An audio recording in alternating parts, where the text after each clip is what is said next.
Effectivement, de l'antisémitisme relève à nouveau la tête dans cette Europe qu'on avait naïvement cru vaccinée de ce fléau. Alors je vous raconte mon histoire. Nous ne sommes pas de Paris, nous sommes de province. Mes parents habitaient à Metz, près de Strasbourg, une ville juste avant la guerre. Ils vivaient une vie paisible avec les grands-parents, tout le monde vivait. J'avais 2 frères et une sœur à l'époque. Et malheureusement, les Allemands ont occupé, pendant la guerre, ils ont occupé tout de suite Metz, qui était frontalier avec eux, l'Allemagne. En 1940, ils sont rentrés à Metz. Donc, les parents et tous les juifs qui ont pu partir sont partis. Et mes parents sont partis en 1940 à Bordeaux. Malheureusement, ils sont restés à Bordeaux, ils n'étaient pas encore nés. Ils sont restés à Bordeaux que quelques mois, parce que le préfet de Bordeaux a décidé que les Juifs qui n'étaient pas français d'origine devaient quitter la ville. Donc mes parents ont repris les bagages et les enfants et ils ont loué dans un endroit très peu connu, en Indre-et-Loire, près de Tours, une petite ville qui s'appelle Montbazon. Et c'était magnifique, c'était à côté d'un château, une aile du château de Montbazon qui existe encore, je vous montrerai des photos. Et on a vécu, je suis né dans cette aile du château. Fin 1941, je suis né dans cette aile du château. Dans le château, il y avait la marine française qui était dans le château jusqu'en 1942. Donc on était tranquille dans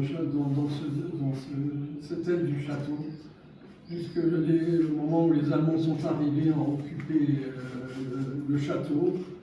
On est parti à Tours, là je suis né en 1941, et là on est parti à Tours, c'est la grande ville à côté de Montbazon. Mes parents, mes grands-parents ont loué encore un appartement. Mon grand-père était très religieux à l'époque. Il a loué un appartement près de la synagogue de Tours. Et à ce moment-là, c'était début 1942, à ce moment-là, a eu un problème à la hanche. Elle est rentrée dans l'hôpital de Tours. Et l'hôpital de Tours, elle a été reçue par une sœur qui était gérée par des sœurs à l'hôpital de Tours. Et comme ma maman, elle avait 4 enfants et elle venait à l'hôpital, cette sœur a pris ma maman en pitié. Et elle a essayé de tout faire pour nous aider. Ma maman m'a reçu d'entrée, je suis rentré. Elle m'a caché dans le service de la contagion de novembre 1941 à décembre 1942. Il n'y avait aucun problème puisque les Allemands, même s'ils venaient chercher les Juifs à l'hôpital, ne venaient pas chercher les Juifs dans le service de la contagion. Donc on a échappé jusque-là. Après juillet 1942, c'était la grande rafle. On a pris mon père, qui malheureusement n'est jamais revenu, parti à Auschwitz. J'avais 11 mois. Je ne l'ai pas beaucoup connu. Mais j'ai encore 2 frères et une grande sœur qui n'est plus là aujourd'hui, Nita. Mais on était donc 4 enfants, on est resté avec ma maman qui était seule à l'hôpital, couchée à l'hôpital avec 4 enfants. Alors, on a continué l'histoire. Ma maman est restée toute la guerre pendant toute la guerre dans cet hôpital. Mais on avait aussi, ma maman avait une amie non juive, qui avait un bureau de tabac dans la ville de Metz, et qui, ma maman de son lit, gérait un peu tout. Et elle leur a demandé, mon grand frère et ma grande sœur ont été arrêtés, j'avais oublié de préciser ça, avec mon père en juillet 1942. Ils ont été à Drancy. Mon père a pris le train directement pour Auschwitz. Et eux, les deux, mon frère et ma grande sœur qui avait 14 ans et mon frère 8 ans, ils ont eu toujours sur l'idéal de ma maman qui était une grande rarama, toujours de l'hôpital. Elle a entendu qu'on pouvait sortir, c'était au début de Drancy. 42, c'était au début de Drancy. Il y avait un peu, les Allemands étaient un peu, ils n'occupaient pas encore tout Drancy, c'était un peu plus cool, on pouvait sortir. Elle avait entendu ça, qu'on pouvait faire sortir des enfants pour aller jouer à Lauzé, à 500-600 mètres de ça. Alors, ma maman, de son lit d'hôpital à Tours, elle a organisé, elle a envoyé une dame non juive nous chercher à Drancy. Elle nous a fait sortir pour amener les grands, mon frère et ma soeur, pour les amener soi-disant à Lauzé pour jouer. Mais elle a envoyé quelqu'un, une non-juive, qui les a repris à Lauzé. C'était des grandes discussions parce que Lauzé, l'organisation pour les enfants, ne voulait pas trop, ils avaient un peu peur des représailles des Allemands, mais ils ont accepté. Donc, cette dame, elle a pris mon grand frère et ma grande sœur, et elle l'a ramené de nouveau à la maison à Tours. Mais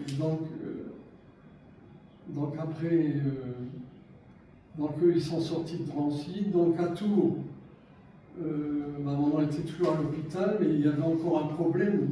On avait peur quand même, les Allemands étaient là. Alors ma maman, elle avait aussi de Metz une dame, une non-juive qui avait un bureau de tabac. Et elle a eu aussi l'idée, elle lui a demandé, tout le monde sort de l'hôpital, va chercher les deux grands et amène-les en zone libre. Cette dame, entre parenthèses, on lui a donné au petit-fils la médaille des Justes en 2023. Elle a été chercher mon grand frère et ma grande sœur, elle les a amenés de Tours à Lyon. Elle avait, parce qu'elle vivait à Lyon, et donc elle a sauvé les deux. Après, ma maman lui a dit, il faut encore aller chercher les deux petits. J'avais un frère qui avait, moi j'avais 2 ans à l'époque, 3 ans, 2 ans, et mon frère, il avait 4 ans, mon plus grand frère. Et alors elle a redemandé à cette madame, cette Goya, va les chercher, ramène-les aussi à Lyon. Cette dame, elle est venue, elle est venue nous chercher. Un vague souvenir que j'ai, moi, de gauche, j'avais, je sais pas, 1 an. Je me rappelle que son fils, c'est une image qui m'est restée, il me portait dans le bus à Lyon, il me portait dans ses bras, ils nous ont fait passer pour leurs enfants. Et elle racontait, cette Madame Conrad, qu'elle a même demandé à Pétain. Elle n'a pas dit qu'elle cachait des Juifs, mais elle a dit j'ai pris assez de pain, j'ai plein d'enfants à nourrir pour avoir, parce qu'elle a gardé mon frère et ma soeur, mon frère très longtemps. Moi j'étais chez une tante à Lyon.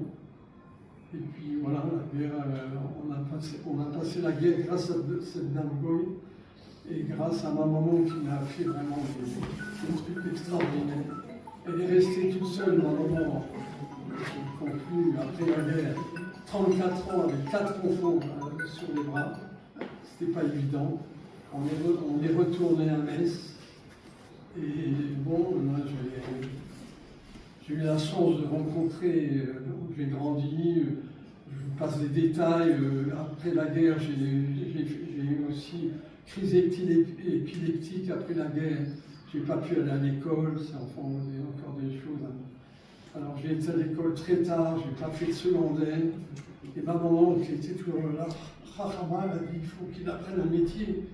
Il ne fera pas des grandes études, il faut qu'il apprenne un métier. Alors elle m'a fait rentrer dans une bijouterie avec un petit cousin qui avait une bijouterie qui était horloger, qui sortait de l'école de Besançon. Et j'ai eu mon CAP d'horloger, j'ai appris le métier. Mon frère aîné, qui avait déjà trouvé une situation après la guerre, m'a aidé. J'ai ouvert ma première bijouterie à Metz, encore une fois, grâce à mon frère. Voilà. Alors j'ai eu la chance après après coup, j'ai grandi, j'ai eu la chance de rencontrer ma femme, ici présente, à des fiançailles d'une amie commune.